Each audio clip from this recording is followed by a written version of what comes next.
इस कार्यक्रम के पुण्यार्चक हैं श्री लालजी जैन, श्रीमती सूरज जैन। पुत्र पुत्रवधू श्री अजित जैन, श्रीमती नम्रता जैन, डॉक्टर आशीष जैन, श्रीमती निधि जैन, पुत्र चमन जैन, पौत्र एवं पौत्री नमन जैन, आगम जैन, अतिशय जैन, अंश जैन, पूर्वी जैन, आर्या जैन, अंशिका जैन, श्री संजय जैन, श्रीमती प्रिया जैन, श्री दीपेंद्र जैन, श्रीमती दीपशिका जैन, श्री विवेक जैन एवं समस्त ईटमा परिवार, अमरपाटन, जिला मेहर, मध्य प्रदेश।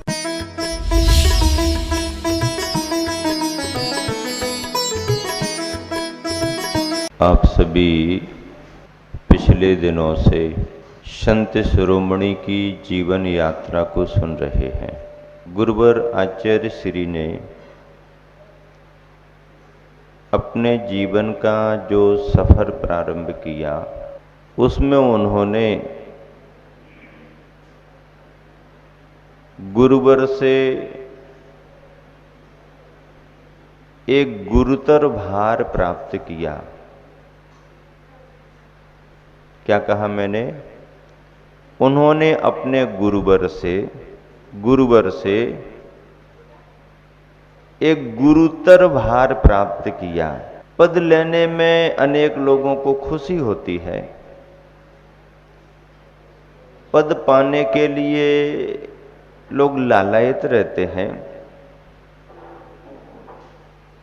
पद के लिए होड़ लगती है और पद को पाने के अधिकार तो आज अदालतों में भी जाने लगे। लेकिन गुरुवर के साथ ऐसा कुछ नहीं था।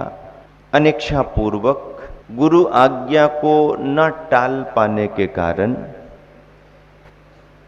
सब तरफ से समाज के वरिष्ठ और स्वाध्यायी विद्वानों का दबाव होने के कारण, स्वयं अंतरंग में अपने गुरु के प्रति अनन्य निष्ठा और भक्ति होने के कारण, परमार्थ से भी जिन शासन ऐसे ही आगे बढ़ पाएगा, यह महसूस करते हुए गुरुवर ने जो स्वीकार किया, इसलिए मैं कहता हूं उस समय की उनकी संवेदना में वह आचार्य का पद गुरुतर भार के रूप में उन्हें प्रतीत हो रहा था।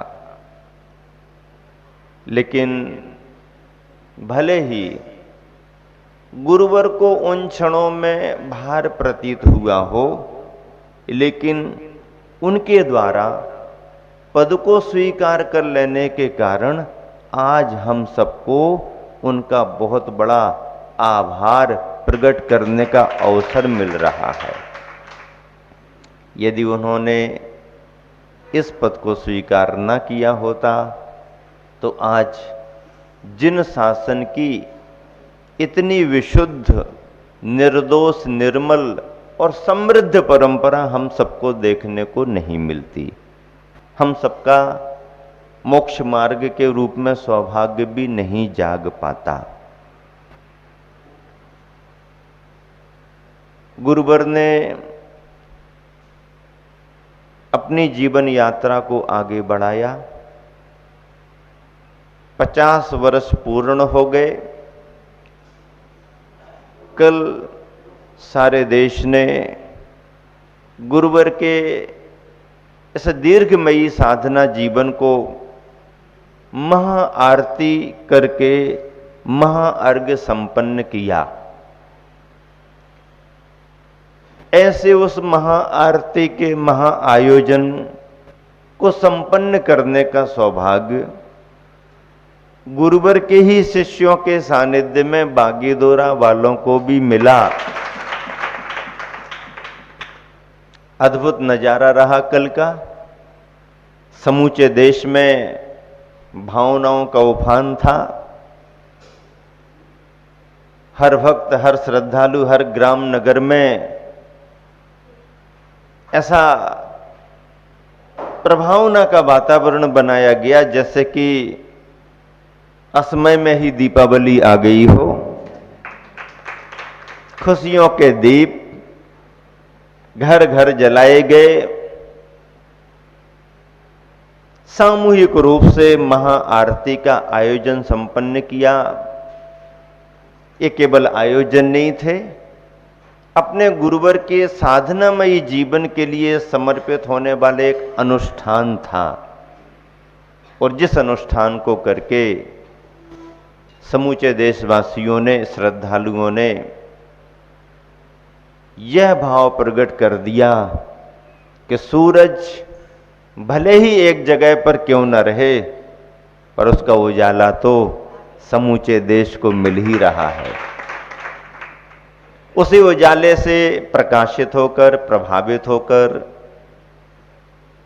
कल की पावन तिथि आषाढ़ शुक्ला पंचमी, ऋषि पंचमी पर हम सभी ने गुरुवर के प्रति अपनी कृतज्ञता ज्ञापित की, गुरु का गुणगान किया। साधना का सफर जब तय कर रहे थे तो कथानक में हम उन बिंदुओं पर भी पहुंचे जब परिवारी सदस्यों ने दीक्षा के मार्ग पर अपने कदम बढ़ा दिए। मुझे बार बार मन में ये विचार आता है कि गुरुवर ने दीक्षा ली, वो तो श्रेष्ठतम रही ही, लेकिन ऐसा उनका पुण्य क्या तीव्रता को लेकर के आया कि उनकी दीक्षा के साथ उनके समूचे परिवार में ही संयम के मार्ग पर आगे बढ़ने की होड़ जैसी लग गई, भावनात्मक विशुद्धता बढ़ने लगी। प्रारंभिक वर्षों में आचार्य पद ग्रहण करने के बाद भी आचार्य श्री ने किसी को दीक्षा नहीं दी। एक लंबा समय भी निकाल दिया। लेने वाले आते होंगे, भावना तो रखते ही हैं लोग। नई पीढ़ी से नौजवान ना भी आते हो तो कम से कम वृद्ध और बूढ़े, जिन्हें ऐसा लगता है कि अब घर गृहस्थी से थोड़ा सा निवृत्त होना चाहिए और परमार्थ का कोई काम कर लेना चाहिए, तो ऐसे लोग तो आ ही जाते हैं। और लगभग उस समय उन्हीं लोगों के दीक्षित होने की समाज में परंपरा जैसे भी थी। आए तो होंगे, पर दीक्षा देने का भाव गुरुवर ने जल्दी नहीं किया। स्वयं अपनी साधना में लगे रहे। इतना महत्वपूर्ण पद लेकर के भी 69 का वर्ष, 70 का वर्ष, 71 का वर्ष, 72 का वर्ष गुरुवर के साथ, 72 का चातुर्मास तक तो मुनि अवस्था ही में निकल गए। लेकिन जब 72 के वर्ष में नवंबर में आचार्य पद मिल गया तो 73 का वर्ष, 74 का वर्ष, 75 का वर्ष भी निकलने को है। दीक्षाएं तो नहीं दी, लेकिन प्रभावना का क्रम बढ़ाया। प्रारंभिक वर्षों में क्या किया? साहित्य सृजन करना प्रारंभ कर दिया। और आचार्य श्री ने सबसे पहला अपना संस्कृत शतक श्रमण शतकम के नाम से लिखा। संस्कृत के श्लोकों में श्रमण यानी मुनियों के धर्म की चर्चा की। आचार्य बनने के बाद भी उनके मानस में मुनि धर्म की प्रधानता थी। वही चिंतन मनन उनका निरंतर चलता था। वही भाव भासना करते हुए गुरुवर ने संस्कृत आलेखन के रूप में सबसे पहली शतक रचना श्रमण शतकम के नाम से की। और यह रचना गुरुवर के सन 1974 के चातुर्मास अजमेर में संपन्न हुई। मुनियों के धर्म की व्याख्या, मुनियों के परिणाम, मुनियों की साधना, श्रमण के रूप में श्रम पुरुषार्थ करने का जो महत्व मुनियों के जीवन में है, वह गुरुवर ने अपनी लेखनी से रेखांकित किया। 74 के बाद में 1975 का सन आया। अगली रचना संस्कृत में ही प्रारंभ हुई और भावना शतक के रूप में तैयार हुई। ये भी संस्कृत की रचना है। सन 1975 में अतिशय क्षेत्र महावीर जी में जब विराजमान थे तो बैसाख बदी अमावस्या के दिन इस कृति का समापन किया गया उल्लेख है। मतलब उसके पहले से आलेखन प्रारंभ था। भावना शतकम में गुरुवर ने जैन परंपरा में आगम ग्रंथों में जिन 16 कारण भावनाओं का वर्णन है, उन भावनाओं का वर्णन अपनी भाषा में किया। 16 कारण भावनाएं तीर्थंकर प्रकृति नामक नाम कर्म के बंध में कारण बनती हैं। सिद्धांत यह है कि कोई सम्यक दृष्टि भव्यात्मा किसी केवली श्रुत केवली का पादमूल प्राप्त करे, तीर्थंकर भगवंतों का चरण सानिध्य उसे मिले। ऐसे पावन सानिध्य में जिसमें तीर्थंकर हों, केवली हों अथवा श्रुत केवली हों, उनके सानिध्य को पाकर के यदि उस भव्यात्मा के भावों में दर्शन विशुद्धि आदि 16 कारण भावनाओं की विशुद्धि बढ़ती है और तद योग्य विशुद्धि बढ़ती है, तो तीर्थंकर प्रकृति का बंध हो जाता है।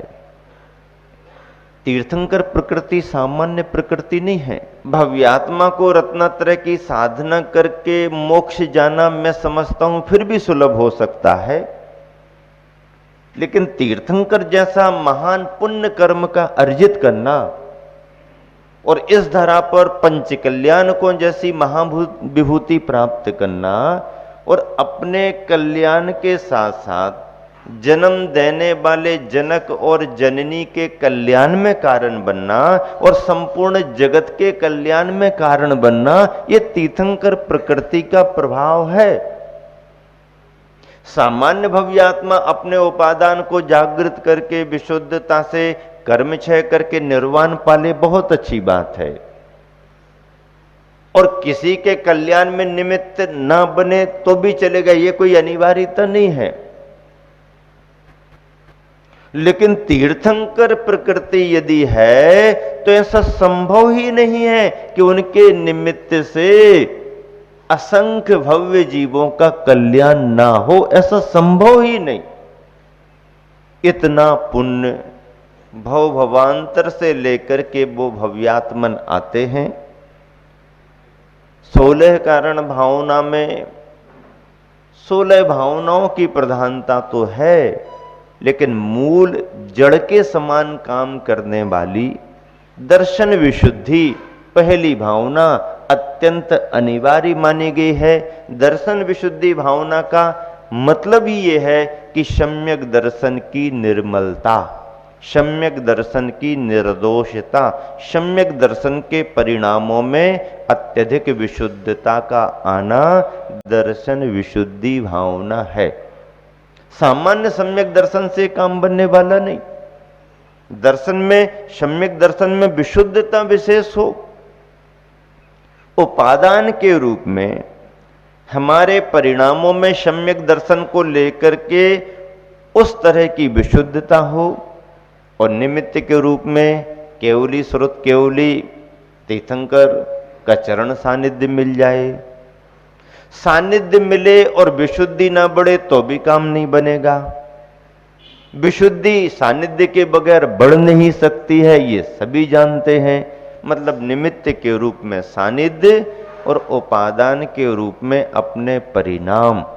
निमित्त मिलने पर सभी की विशुद्धि बढ़ जाती है क्या? ऐसे यदि सभी की विशुद्धि बढ़ने लगे तो फिर तीर्थंकरों की संख्या भी बहुत होने लगेगी। संभव नहीं। लाखों करोड़ों अरबों खरबों में कोई एकाध भव्य आत्मा ऐसा अपना पुरुषार्थ जागृत करती है कि जिसके लिए तीर्थंकर जैसी प्रकृति महान पुण्यशाली उसे प्राप्त होती है। तीनों लोकों में हलचल होती है, पंच कल्याणकों का वैभव होता है।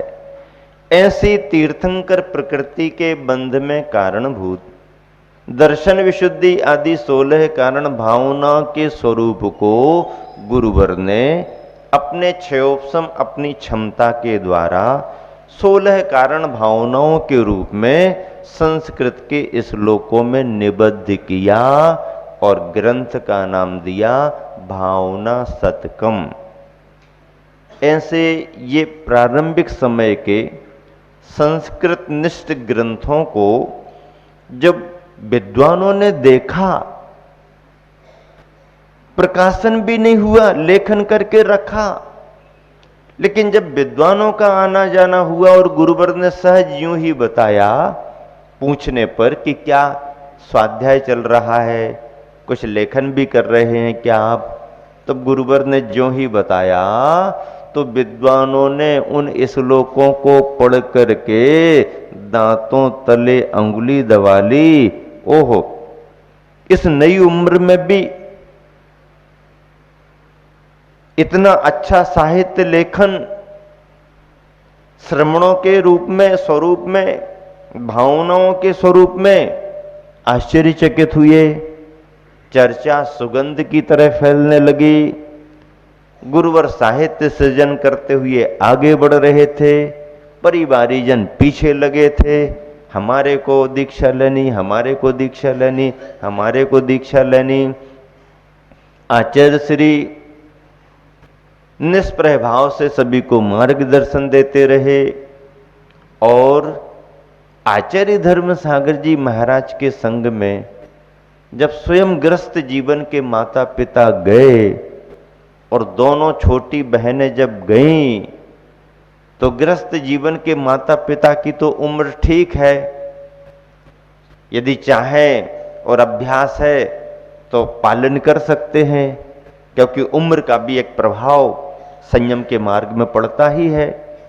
फिर घर में रह करके भी उन्होंने अच्छा अभ्यास कर लिया था, लेकिन बहनों के बारे में तो स्थिति ये रही कि अभी इनको समय ही ज्यादा कहाँ मिला कि वो कुछ अभ्यास करें। और जिस समय शांता स्वर्णा ने गुरुवर से आजीवन व्रत ले लिया तो उम्र भी कितनी रही, बहुत बड़ी उम्र थोड़ी रही, 25-26 साल की ही तो उम्र रही, 27-28 साल की ही तो उम्र रही। दोनों बहनों की उम्र में कोई ज्यादा फर्क थोड़ी था। शांता बहन का जन्म 1949 में हुआ, स्वर्णा बहन का जन्म 1952 में हुआ और दोनों बहनों ने व्रत लिया आचार्य श्री से। आचार्य श्री ने 1975 में दे दिया।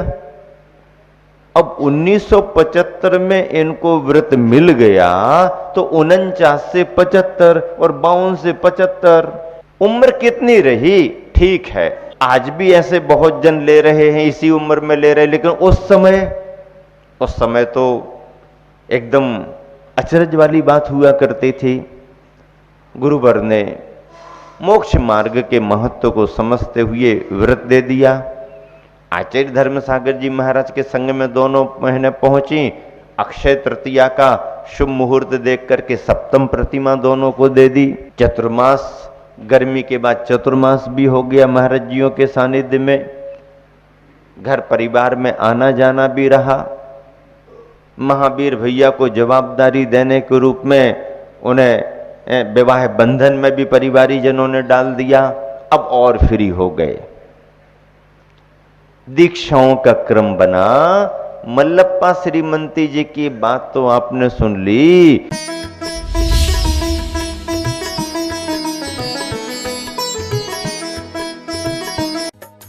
इस कार्यक्रम के पुण्यार्चक थे श्री लालजी जैन, श्रीमती सूरज जैन, पुत्र पुत्रवधू श्री अजित जैन, श्रीमती नम्रता जैन, डॉक्टर आशीष जैन, श्रीमती निधि जैन, पुत्र चमन जैन, पौत्र एवं पौत्री नमन जैन, आगम जैन, अतिशय जैन, अंश जैन, पूर्वी जैन, आर्या जैन, अंशिका जैन, श्री संजय जैन, श्रीमती प्रिया जैन, श्री दीपेंद्र जैन, श्रीमती दीपिका जैन, श्री विवेक जैन एवं समस्त ईटमा परिवार, अमरपाटन, जिला मेहर, मध्य प्रदेश।